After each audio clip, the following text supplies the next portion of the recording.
શુભ સવાર મિત્રો. આજે આપણે અધ્યાય 7નો 7મો શ્લોક સમજીશું. મતઃ પરતરમ નાન્યત કચ્ચિદ અસ્તિ ધનંજય મયી સર્વમિદમ પ્રવતમ સૂત્રે મણિગણા એવ.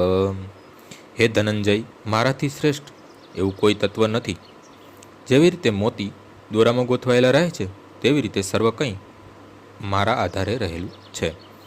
પરમ સત્ય સાકાર છે કે નિરાકાર એ બાબતમાં સામાન્ય રીતે વિવાદ ચાલ્યા કરે છે. જ્યાં સુધી ભગવદ્ ગીતાનો સંબંધ છે ત્યાં સુધી પરમ સત્ય તો ભગવાન શ્રી કૃષ્ણ છે અને ડગલે ને પગલે આ વિશે સમર્થન થયું છે. ખાસ કરીને આ શ્લોકમાં એમ ભારપૂર્વક દર્શાવ્યું છે કે પરમ સત્ય એ એક વ્યક્તિ છે. ભગવાન પરમ સત્ય અર્થાત પરમ બ્રહ્મ છે.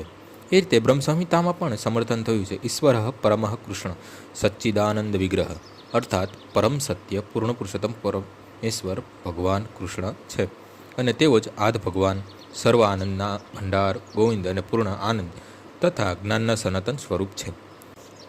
આ બધા પ્રમાણ નિર્વિવાદ રૂપે સાબિત કરે છે કે પરમ સત્ય પરમ પુરુષ છે કે જે સર્વ કારણોના કારણ છે. પરંતુ નિર્વિશેષવાદી શેતા સ્વરૂપની સદના વૈદિક મંત્રના આધારે દલીલ કરે છે.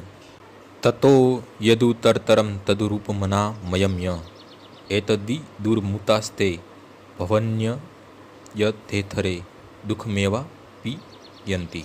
ભૌતિક જગતમાં બ્રહ્માંડના આધ જીવતમાં બ્રહ્માંડને દેવો, મનુષ્ય તથા નિમ્ન પ્રાણીઓમાં સર્વશ્રેષ્ઠ માનવામાં આવે છે. પરંતુ બ્રહ્મ